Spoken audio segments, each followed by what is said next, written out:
I am Colonel Datta, Chairperson, Para Rowing, Rowing Federation of India, and a member of the World Rowing Federation Para Rowing Commission. Sports have played a very important part in my journey as an amputee. Even though I was a sportsman from childhood, enjoyed games, learned a lot of sports, but after my injury, I was a little lost. I didn't know what to do, how the life will progress further. बहुत सारे सवाल थे दिमाग में. 10 महीने पूना में रहा, उसके बारे में सोचा. फिर मुझे 2009 में मौका मिला एम्प्यूटी व्हीलचेयर स्पोर्ट्स फेडरेशन के गोल्फ टूर्नामेंट में पार्ट लेने का, जिसमें मैंने एक ब्रोंज मेडल जीता, हमारी टीम ने गोल्ड जीता. उधर इंडिया की टीम देख के मुझे लगा कि हमारे इस टीम के अंदर आर्मी का रिप्रेजेंटेशन नहीं है, हम लोगों के अलावा, 3 लोगों के अलावा, जबकि हर साल बहुत से जवान जो कम उम्र के होते हैं, ऑपरेशंस में इंजरी की वजह से किसी का हाथ, किसी का पैर, कुछ ना कुछ ज़ाया हो जाता है, वो भी तो हैं. और हाथ नहीं है तो क्या हुआ, कल तक तो वो एक बहुत मजबूत पहलवान था और एक दिन बाद वो किसी काम का नहीं है. तो हम लोगों ने, कुछ ऑफिसर्स ने मिलके कोशिश की, बात की, ऑर्गेनाइजेशन को हमारी बात समझ में आई और 2018 में आर्मी पैरालंपिक नोड पूना में खड़ा किया गया, जिसको क्योंकि मैंने पहल की थी तो मुझे बोला गया कि इस सब पहलुओं को आप जानते हैं, आप इसको खड़ा करें. आर्मी पैरालंपिक नोड में फ़ौज के वो सर्विंग जवान जिनका कोई ना कोई बॉडी पार्ट ऑपरेशंस में ज़ाया हो जाता है, स्पोर्ट्स की ट्रेनिंग लेते हैं और देश को इंटरनेशनल कॉम्पिटिशन्स में रिप्रेजेंट करते हैं. जब वो शुरू में इंजर हुए तो उनका जो नज़रिया था, मानसिक हालात थे, वो कुछ इस प्रकार के थे कि अब तो ज़िंदगी बेकार है, अब क्या करेंगे, खेती में भी काम नहीं कर सकते, परिवार पर बोझ हैं. लेकिन धीरे धीरे जैसे जैसे उनके मेडल आते गए, नेशनल लेवल, इंटरनेशनल लेवल, कुछ लोग पैरालंपिक गेम्स तक गए, उनका खुद का नज़रिया, उनके परिवार की सोच और उनके आसपास का जो माहौल था, गांव के लोग, सब लोगों की सोच उनके बारे में और डिसेबिलिटी के बारे में बदलनी शुरू हो गई. अब ये हैं सर्विंग जवान जो रिटायर हो जाते हैं फ़ौज से, जिनकी खासकर स्पाइनल कॉर्ड इंजरीज होती हैं 100%, जिनको व्हीलचेयर यूज़ करना ज़रूरी हो जाता है. वो खड़की में मौजूद पैराप्लेजिक रिहैबिलिटेशन सेंटर जाते हैं, जहाँ पे उनकी हर किस्म से देखभाल होती है, उनको अलग अलग प्रतिभाएं सिखाई जाती हैं. जो आर्ट में रुचि रखता है, वहाँ पर ऐसे लोग हैं जो अपने मुंह में पेंसिल पकड़ के लिखते हैं और ड्राइंग्स बनाते हैं. उसके अलावा क्वीन मेरी टेक्निकल इंस्टीट्यूट, जो कि एक तौर का ITI है, वहाँ उनको टेक्निकल ट्रेनिंग दी जाती है ताकि वो सक्षम बने और अपने आप कुछ करने की ताकत रखें. स्पोर्ट्स एक ऐसा ज़रिया है जिससे हम किसी की भी ज़िंदगी में बदलाव ला सकते हैं.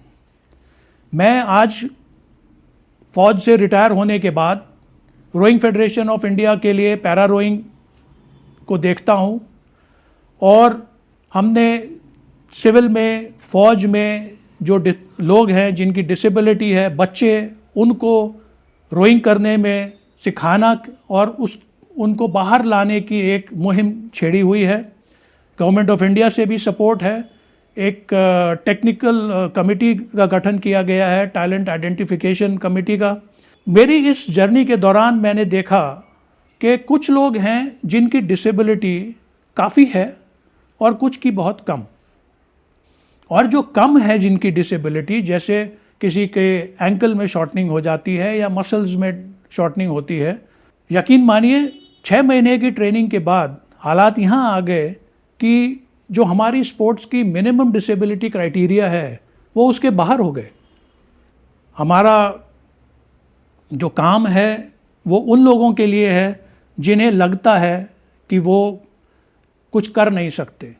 स्पोर्ट्स एक ऐसा मीडियम है जो हर टाइप की डिसेबिलिटी, चाहे वो डेफनेस हो, चाहे वो विजुअल इम्पेयरमेंट हो, चाहे पोलियो हो, स्पाइनल कॉर्ड इंजरी हो, हर किसी को मौका देता है। हर कोई अपनी प्रतिभा दिखा सकता है। दीपा मलिक जी के बारे में हम सब ने सुना है, सिल्वर मेडलिस्ट हैं रियो की। उसके अलावा देवेंद्र जाजरिया हैं, 2 टाइम वर्ल्ड रिकॉर्ड होल्डर हैं जैवलिन में। आज की डेट में हमारी जो पैरा रोइंग टीम है उसके अंदर नारायण और अनीता है। अनीता जो कल तक घर से बाहर नहीं निकलती थी, अपनी इंजरी के बाद पहले 6 महीने के बाद उसके पिताजी ने मुझसे फ़ोन पे कहा कि सर आप लोगों ने जादू कर दिया। मैंने पूछा क्या हुआ? तो सर जो लड़की घर से बाहर नहीं निकलती थी, आज अपने दोस्तों के साथ स्कर्ट पहन के जाने में उसको हिचकिचाहट नहीं हो रही है। ये दोनों पेरिस पैरालंपिक गेम्स के लिए क्वालिफाई कर चुके हैं रोइंग में, और मुझे बहुत खुशी होगी कि अगर ये देश के लिए एक मेडल ला सकें। सिर्फ स्पोर्ट्स ही नहीं, ये जो गिरना और खड़े होने का सिलसिला है, ये हमारी ज़िंदगियों में सब जगह रहता है। बाधाएं आती हैं, दिक्कतें आती हैं, हम उनको दूर करते हैं, उनसे जूझते हैं और आगे बढ़ते रहते हैं। Don't suppress your emotions and your problems, face them boldly. जो डिसेबल्ड हो या नहीं भी हो, जो उनके साथ हों, जो उनके परिवारजन हैं, उन सब के लिए मैं सिर्फ इतना कहना चाहता हूँ कि घबराएं ना। जो परेशानी आती है उसको खुले दिल से समझें, उस परेशानी को समझना बहुत ज़रूरी है। और एक चीज़ और है जो मैंने देखी डिसेबल्ड कम्युनिटी में, असिस्टिव डिवाइसेस को इस्तेमाल करने में हिचकिचाना। कहने का मतलब व्हीलचेयर है, क्रचेस हैं या फिर कोई और असिस्टिव डिवाइस है, उसको लोग छुपाते हैं। छुपाइए मत, वो डिवाइस आपकी मदद करने के लिए है, आपको बेटर क्वालिटी ऑफ लाइफ देने के लिए है।